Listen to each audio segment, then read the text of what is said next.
Today's video, I will be answering a question that a lot of Pokemon Go players have on their mind and they need answers to.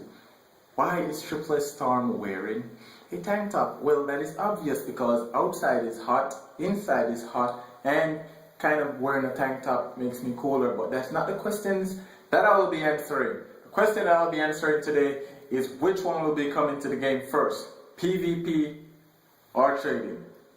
And the answer is obvious. It's PvP.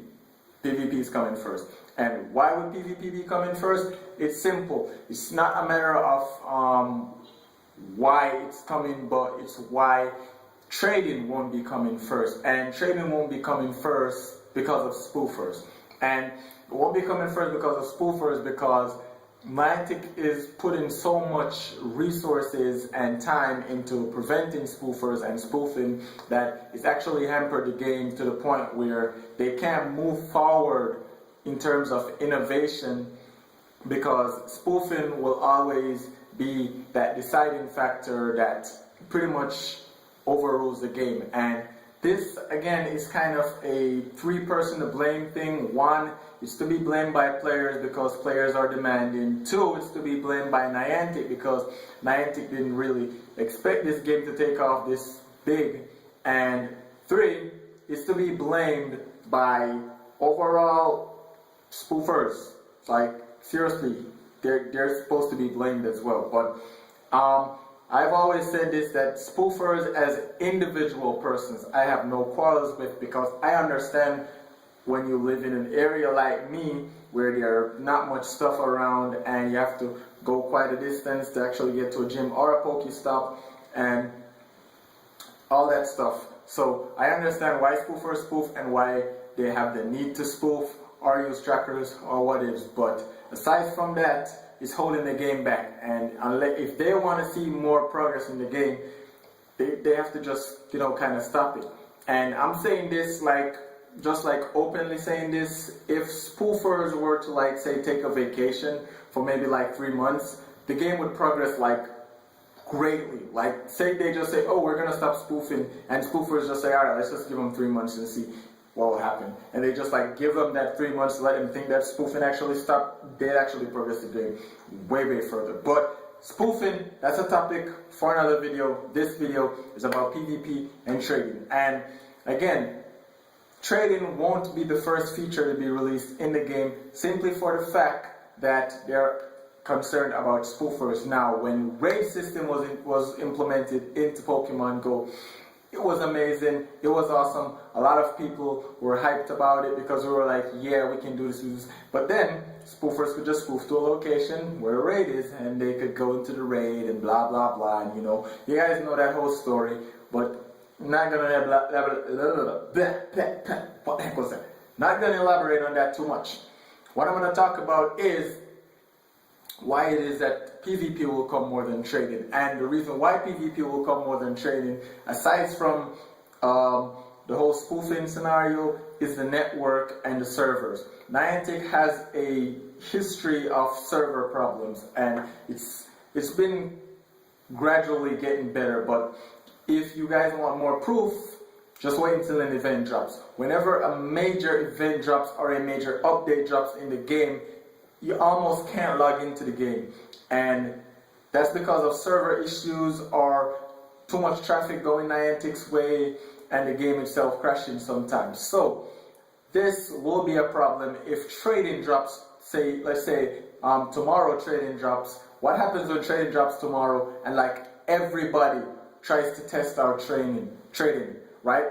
You have so much people already connecting to the servers and then so much information already transferring across the servers. The game is going to crash. The servers are going to crash.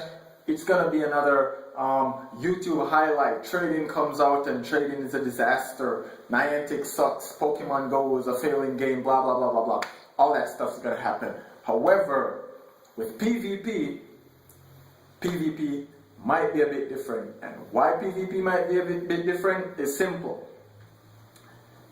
If a lot of you guys don't know, Pokemon Go is actually created using the Unity engine, and I've said it in previous videos and I'll say it again, Unity engine is an engine that I'm no stranger to. I use it to make games like, say, The Adventures of Xerix, Blue Code, Zero Smash, and Burst Music. These are games that I'm currently working on and just throwing titles out there. You guys have no idea what I'm talking about. But if you guys are interested in The Adventures of Xerix, there are tons of videos, well, not tons, but there are a few videos on my channel with me doing gameplay. You guys can go check that out. But back to Pokemon Go. And back to trading PvP. So with PvP now, using Unity engine, they can actually use Bluetooth to do PvP. Because they did say that they wanted PvP to be something where you'd have to be within a certain area of a person to actually be able to PvP with them. So I'm guessing, what better way to have people meet up in PvP than with Bluetooth? If not Bluetooth, it's gonna be Wi-Fi, right? So you have people in a certain area, and instead of connecting to the servers, they're connecting via device by device. So they're connecting over Bluetooth. So we have two persons here, both of us connect to each other's Bluetooth, and by connecting via Bluetooth, we take the strain off the servers. We have our battles. After our battle is done, that information is saved to our profile, which is then saved to the server, which makes it a lot easier to handle than to have us having to battle through the server, connecting through codes and whatnot, and then all this happening at the same time. This would be a lot less strenuous, because if there are 100,000 people in an area, and let's say 500 of these people, well, just hypothetically saying 100,000 people in an area, and there's like 50,000 people who decide that they're gonna battle. There's like 500,000 people with cell phones. These people who are gonna battle can connect via Bluetooth, just like with like say back in the days of the Game Boy Advance. They can just connect with Bluetooth, they can battle it out, they can get their stuff done, and they can go about their businesses. Nobody gets damaged by servers or whatnot. However, with trading, if that were to happen, we'd have server problems, because this is just a small set of individuals at a single place. There's a small set of individuals at a single place at many different points in a country, at many different points in the world. So that would be a disaster. Aside from that, I do know that Unity does support Bluetooth multiplayer.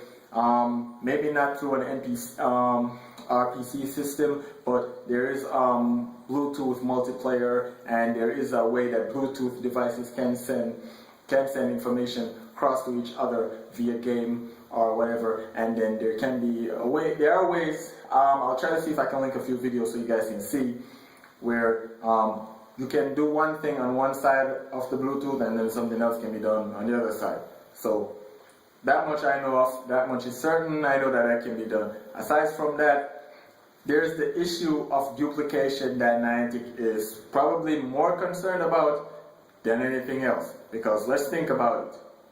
Somebody, somewhere, is going to try to duplicate their Pokemon and then trade it. So Niantic is really looking into how to not make people duplicate Pokemon and then trade them. Because let's face it, that is the first thing anybody's gonna try. The minute trading comes out, they're gonna say, okay, let's see what happens if we try to trade Pokemon, and then close the app immediately after we trade Pokemon, and see if we both keep our Pokemon, and then we both get traded Pokemon. And people are gonna try ways and means to exploit this and see if they can actually get Pokemon traded and duplicated and just kind of ruin the game for a point, and then have Niantic forcefully stop progress on the game to fix another issue. So that's gonna happen, and I hate to see that happen, but yeah, it sucks. Aside from that, people, it's pretty much just something that is probably gonna be more fun. It's gonna be more fun if we can actually battle with each other for a time being and kind of have our own way of saying that I'm better than you and you're better than me, and we can all just link together as a team to have the Pokemon Wars versus us just trading Pokemon and still having nothing to do with them. Aside from filling our Pokédex. But anyway guys, these are just my thoughts and my opinions. Please leave a like on this video if you like it. Share this video, subscribe to the channel if you're new, and turn on the post notifications so you guys can get notified every single time I edit a video. This is Triple S Tom, guys. I'll see you guys in another video. You guys take care.